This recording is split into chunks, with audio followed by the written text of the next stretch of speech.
Gurubhyo Namaha, Namo Namaha. Extremely delighted to be in touch with you all after a long time. There are a lot of questions. Most of you have talked to me or sent a message through WhatsApp raising various doubts. This video is hopefully will answer all the doubts, clarify all the doubts, right? For any knowledge to happen, there are three things are important. What are they? One is the knower, the second is the means of knowledge, the third is the object of knowledge. In Sanskrit we call pramata, pramanam and prameyam, and the knowledge is known as prama. So any prama, any knowledge to happen, you need pramata, the knower, pramanam, the means of knowledge or the source of knowledge, and three is the object of knowledge or prameyam. I will give an example you will appreciate. Suppose you see a pot, right? So when you see a pot, the pot is the object of knowledge. So the pot is the object of knowledge. I is the means of knowledge, right?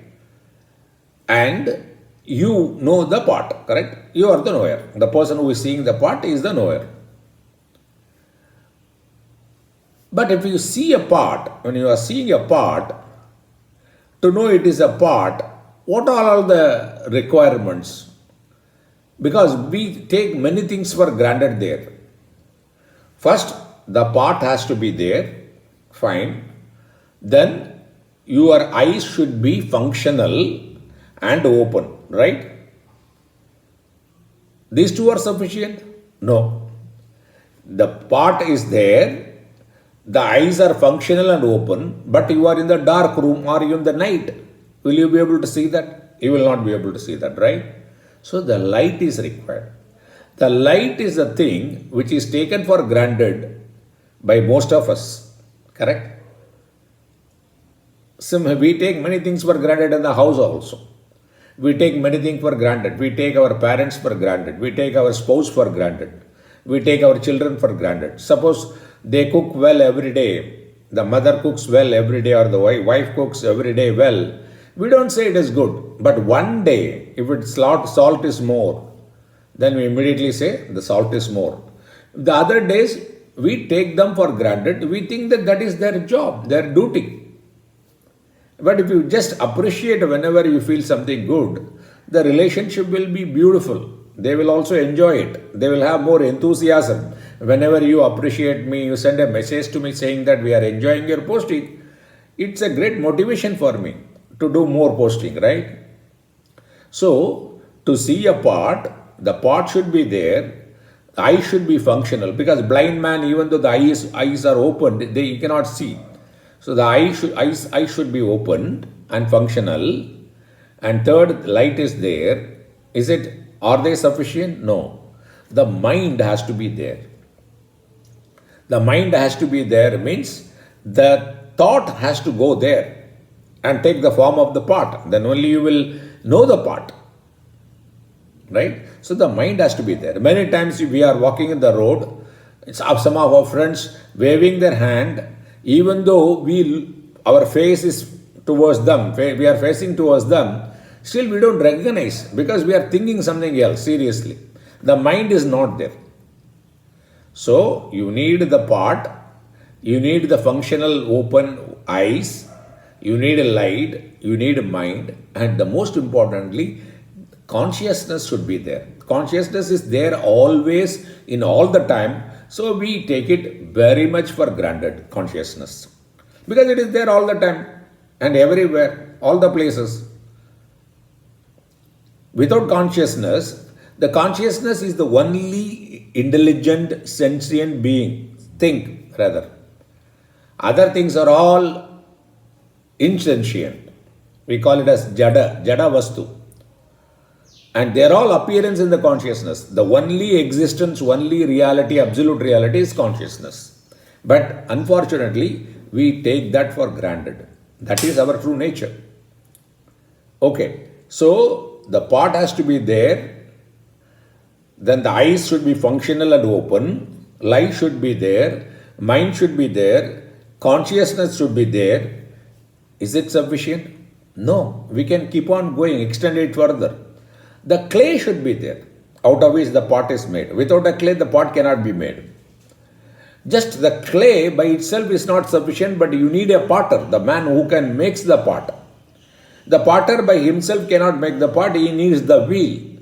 To rotate the wheel, he needs a stick. And to bring the clay, he should have a donkey or something. And for the potter should be there, he should have his parents. Now we can keep on going further. So, why this point is made is, we say ourselves as an independent self, okay, as an ego, I, an independent self. Then if you understand all this, the independent self, the ego will be humbled. Correct? So even for seeing a part, so many things are involved and many things we take it for granted. We think that the I will be humbled. Right? This is a very important point. Then, in short, if you want to put it short, to see anything, to perceive anything, we need all the 5 elements in their gross form. Not only in the gross form, we also need it in the subtle form, that is the mind, the antakarana, the inner instrument you need. They are all subtle in elements. We need that. With that only we can see that. So whenever we see anything outside, externally, like pot or cloth or clock or anything for the matter, we use it through our sense organs, be it eyes or ears or nose or tongue or touch, skin. This is called in Sanskrit Indriya Pratyaksham, perception through sense organs. Right? So when you see a pot, what happens? The mind, the parinama, the mind is modified and it takes the form of a thought, and the thought covers the pot. Then you understand, you know the pot. So the vritti or the thought is very important. Right? So this is called Indriya Pratyaksham or sensory perception. This is with respect to the objects outside. What happens to the object inside? Like what? Feeling happiness, sukham, dukkham, shy, fear, worry, all these things happening inside. How do we perceive them? There are 2 different schools of thoughts. Vedanta Paribhasha is a book. Okay? If you are studying Vedanta, this is one subject you will definitely study. Very important. Paribhasha means the terminologies, the technical terms. If you are any serious Vedantic students, should have read this Vedanta Paribhasha book. In Vedanta Paribhasha, they say that whether the object is outside or inside, the prakriya, the procedure, the method is same. Suppose sukham, happiness, sukham, joyfulness. That he says that again it is an object. To know the object, you should have a jnana vritti. Jnana means knowledge, thought. Okay? You have to have the thought of the object. Then a consciousness is always there, and the person who is perceiving, the perceiver also should be there. So they don't make any difference whether it is the object is inside or outside. It is one school of thought, very simple. But there are different schools. The other school of thought says that the sukham itself is a thought. So you don't need one more thought to know the thought. And with that, so it is because with the consciousness, the thought has got the capacity to reflect the consciousness. So the thought reflects the consciousness and the knowledge happens. So you don't need separately sukham as a object and sukham as a vritti. So you don't need separately. Both the schools say that yes, there should be a prameyam, that is object of knowledge. Then there is a means of knowledge, that is pramanam and pramata. Both the schools says that. But Vedanta Paribhasha says that the vishayam and vritti are different. But other school is saying that the vishayam could be as well as the same. The same is vritti also. It's a so vritti and vishayam should be can be the same, could be the same, so that since it has got the reflecting capacity, it is known when it comes in contact with the consciousness. It reflects as it reflects the consciousness. So these are the two schools of thoughts we should know. Whichever one suits you, you feel comfortable with it, you can take it. But you should know the prakriya, the method on which how we know things. We are talking about knowing things. What happens is when you know things, what are the things, the inner instruments like this manas, buddhi, chittam, ahankaram, they are involved. What are they? Manas is, it is saying whether this or that, it is a alternatives. It's looking for the various alternatives, okay? Whether to do it today or tomorrow, whether to take this or not, whether to check in this hotel or that hotel. This is the manas will be looking into the various alternatives and options. Buddhi will decide, check in this hotel. And chittam is a memory. Based on the past transaction, it will use that memory for taking correct actions, decisions. And ahankaram is I sense, I am the doer, I am the enjoyer. All these four are thoughts only. In all these four, that consciousness reflects on this, then immediately we will get the knowledge. But unfortunately, what we think we are identifying with our body, mind, intellect without the consciousness, and the consciousness is the only sentient thing, and without the consciousness, no experience is possible. The experience, I will give the formula. Experience, what is experience? Consciousness plus object. And for every object, you have to have a corresponding thought. Right? So the consciousness plus object oblique thought is equal to experience. So for every experience is possible only when the consciousness is there. Without object and the thought also, consciousness can be there, but the experience cannot be there. But unfortunately, we identify ourselves with the body, mind, intellect complex, and we suffer. Because anything, this body, mind complex or everything always changing. They rise, they stay there for some time, they go. Like the sukham, happiness, they come and go. Or the objects which we are talking about, from which we think that we get the happiness, they come and go. So, a thing which is permanent, because of which we can appreciate all the changing things, that is our true nature. Our consciousness is that. This is what I'm answering one of the questions, right? So, identifying ourselves with the consciousness, because of which everything is made known, and that consciousness is always there, is never born, never died, and never changes. That is our true nature. Unfortunately, because of our samskaras, the habits, we identify ourselves with the body, mind, intellect. That is the greatest ignorance, and we suffer.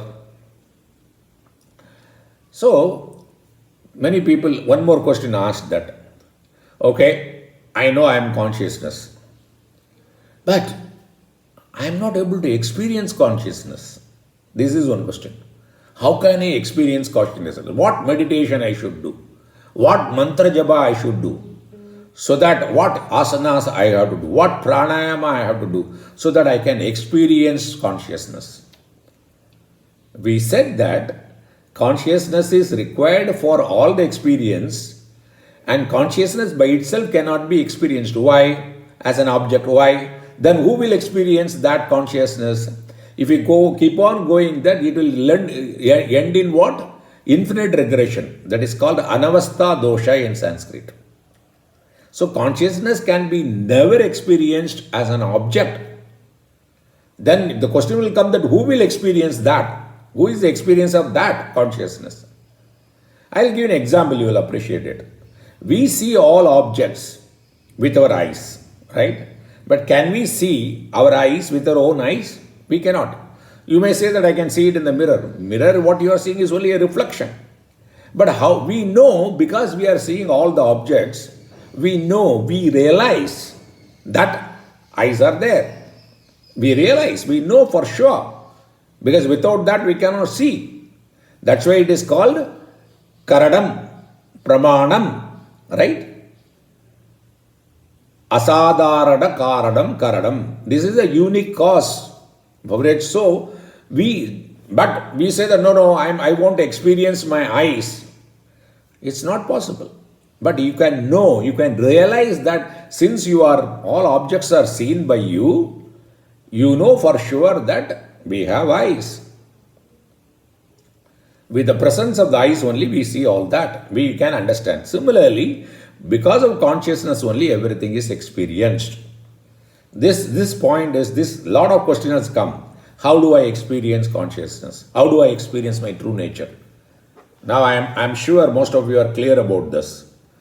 Then, other than consciousness, everything is an appearance in the consciousness. I'll give an example. Waves and water. Wave is nothing but the appearance of water.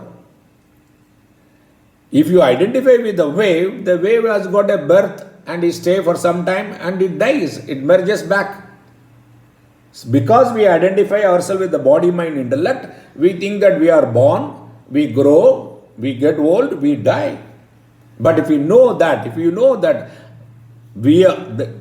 this is wave is nothing but water only there, and the wave is nothing but the nama rupa, name and form, which is subject to change, which is called mithya. Unfortunately, identifying with the name and form, we suffer. So the causes of suffering is identifying with the name and form.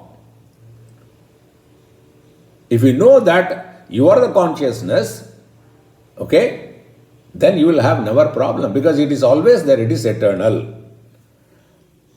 Then, many other questions I am answering now. Once I know I am the consciousness, that will be an end of all suffering. Again, example will help. A doctor, MD, very knowledgeable guy.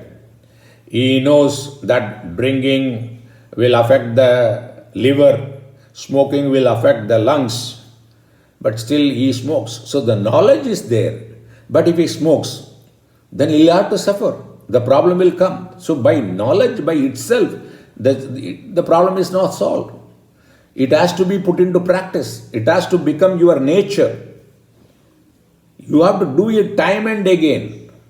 By reading a book, how to swim, you don't learn swimming. You have to get into the water and practice it time and again. How to cook? By reading the book. No, you have to cook it. So it has to go into your cellular memory. It has to become, you should become that. You should be habituated. Abhyasa vairagyabhyam tannirodha. Patanjali says that in Yoga Sutra. So we have to practice it. Whenever we see anything, like the pot example I have given, whenever you see anything, whenever you feel some emotion, be it sukham or dukkam, you should know that the sukham and dukkam is nothing but the appearance in the consciousness. I am not that, I am the consciousness. That should be in the undercurrent all the time. If that is in the undercurrent, then you can play your role very well. If you know waves are nothing but water, then you enjoy the wave. Big wave, small wave, you enjoy, you play with it, everything. But that you know for sure that it's water. How sure, how firm you should be. Suppose you are going to a meeting, there is a hall, there are two rows. It's separately that for men and women. Do you ask anybody, where should I go and sit? If you are a man, then you know where to go. That much sure you are. Because why? That much identification you have. Similarly, this knowledge should be ingrained. You should be firm. Drida aproksha atma jnanam. That's what you should ask whenever you meet a guru or you go to a temple. What you should ask? Now onwards, you should ask, I want drida aproksha atma jnanam. I should have a firm abidance in my true nature. If you have that, then everything happening, you will enjoy it like a play. Whether it is a very turbulent wave or a nice wave, big wave, small wave, you know that everything is water, right? This will come, this will go. This happens to body, mind. That is nothing but appearance in me only. I am unaffected by all that. It is as though it is happening somewhere else and somebody else. That is actually the case. Then, The question, one more question is, how do I know? Though I will read every day, I'll just keep on thinking, I'll contemplating. How do I know that I am progressing well or in the right direction? I'll give you an idea. When you do it regularly and if you progress well, there will be FIR reduction. What is FIR? Frequency, intensity, and recovery period of sorrow.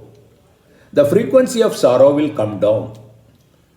If you are sorrowful every day earlier, once you get this jnanam, and if it's getting you abide in this jnanam, then the sorrow frequency will come down. The intensity earlier was very severe, it will become moderate, mild. Then the recovery period, suppose somebody has said something, somebody criticized something, talked ill of you. Earlier you are thinking for months and years, somebody even lifetime and carry to the next life. Now it will go away. Okay, I am not the product of others' opinion. I am Brahman, Aham Brahmasmi.